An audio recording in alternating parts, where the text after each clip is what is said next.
When the United States first launched a trade war on China, it spelled one word for its entire war strategy. So when you mention the word decouple, it's an interesting word. So we lose billions of dollars, and if we didn't do business with them, we wouldn't lose billions of dollars. But as the trade war dragged on, the new administration switched to a new buzzword. We are for de-risking and diversifying, not decoupling. We are for de-risking and diversifying. We're not looking to decouple from China.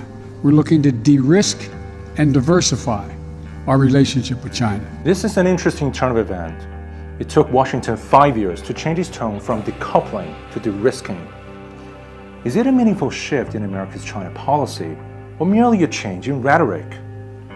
And amid the already intense great power competition, will the mantra of de-risking actually invite more risks?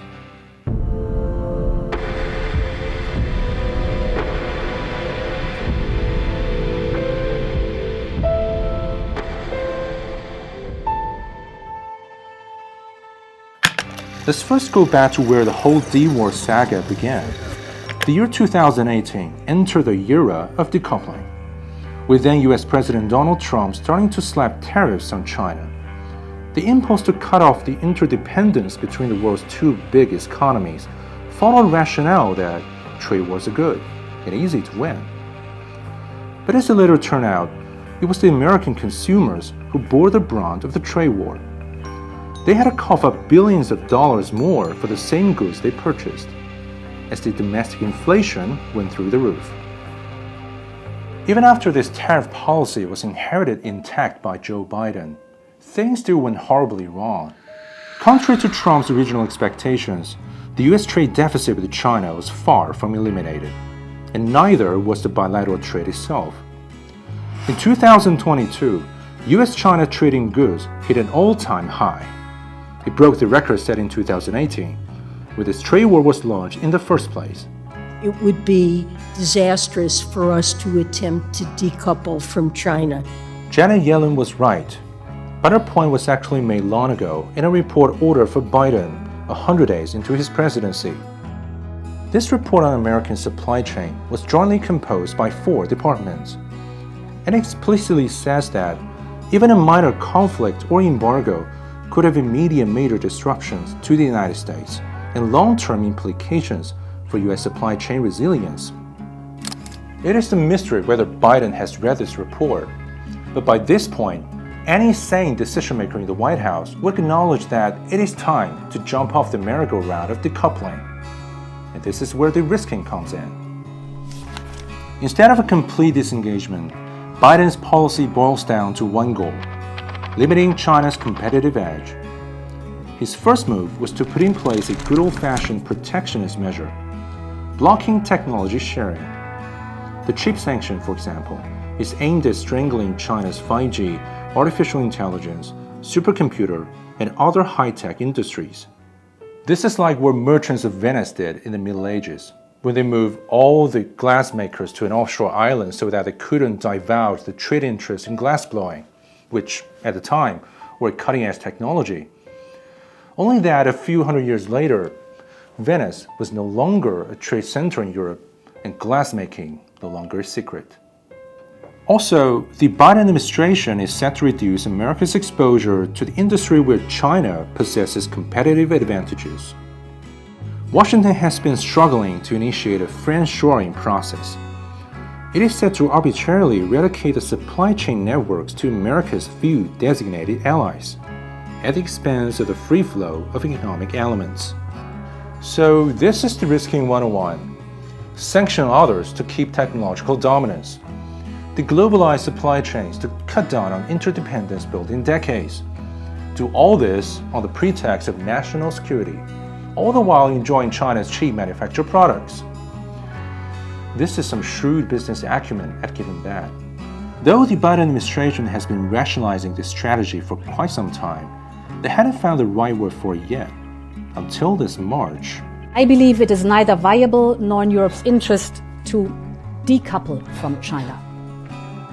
Our relations are not black or white, and our response cannot be either. This is why we need to focus on de-risk, not decouple. This must have been a eureka moment for Washington. Soon, von der Leyen's expression of de-risk was parroted by Jake Sullivan, Antony Blinken, and President Biden himself, because they believe this relatively conciliatory wording not only fits their narrative, but could also be an opportunity to rally the decoupling-resenting Europe behind an anti-China economic bloc. Now, the idea that a new Washington consensus, as some people have referred to it, this strategy will build a fairer, more durable international economic order for the benefit of ourselves and for people everywhere. I don't know about the whole benefit for people everywhere bit, but this is where the risking is heading. A new Washington consensus. Basically, this new order refers to a small yard high fence on a broader scale. It is predicated on geopolitical conflicts, and is projecting a world that is tribalized, vengeful, and ultimately a zero-sum game. This is almost the exact opposite of the old Washington consensus, and not in a good way. The old Washington consensus was built on the principles of small governments, free market, and unobstructed global trade. The United States brought forth these tenets because it was once the most competitive, innovative economy that benefits from an integrated global market.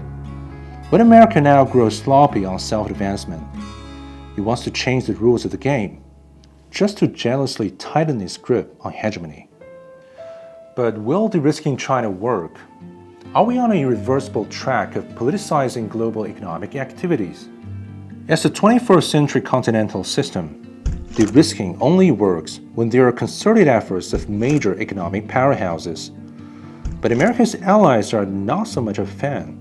We do believe that both decoupling and de-risking would be a suicide committed by the European economy. There's a 865 billion euros of trade volume between China and the European Union on an annual basis. Now, how could you decouple without killing the European economy? When it comes to the interpretation of de-risking, there is also a cross-Atlantic discrepancy. According to a survey done by the European Council of Foreign Affairs, 46% of Europeans view China as an ally or necessary partner. And French President's vision has struck a chord with most EU members. Mais c'est justement là que j'insiste sur l'importance de l'autonomie stratégique. Être allié ne signifie pas être vassal. C'est pas parce qu'on est allié, qu'on fait des choses ensemble, qu'on décide de faire, qu'on n'a plus le droit de penser tout seul. Even for the United States itself, de-risking is a sword that cuts both ways. Let's bear in mind that it is targeting the world's second biggest economy, that is at the same time the largest trading partner of more than 120 countries and regions.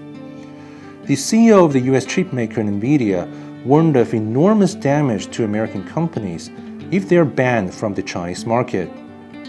De-risking advocates soon jump on those concerns. It means protecting a narrow set of advanced technologies critical for our national security. But where is the demarcation line for national security? Semiconductors, TikTok, or cargo cranes at US ports? With the indefinite expansion of national security's definition, the sanction list could go on and on and on. Then isn't the de-risking just on a slippery slope towards the failed policy of decoupling? 当今世界，不合作是最大的风险。中国不是这些风险的来源，恰恰是防范化解上述风险的坚定力量。以去风险之名行去中国化之实，实际上是去机遇、去稳定、去发展，本身是在制造风险、扩散风险，没有人能从中受益。The risk in today's world come in many forms: fragmented supply chains, military interference, diplomatic scapegoating, and the incessant attempts to fan the flames of division and confrontation. And the biggest source of the risk is not China, but America. In a world that is becoming more closely intertwined, no man is an island, entire of itself. To all the pressing global matters that require meaningful cooperation, decoupling is not the answer, nor is de-risking. For those who intend to stay on top by crippling others, the risk of crippling themselves is as high as it is real.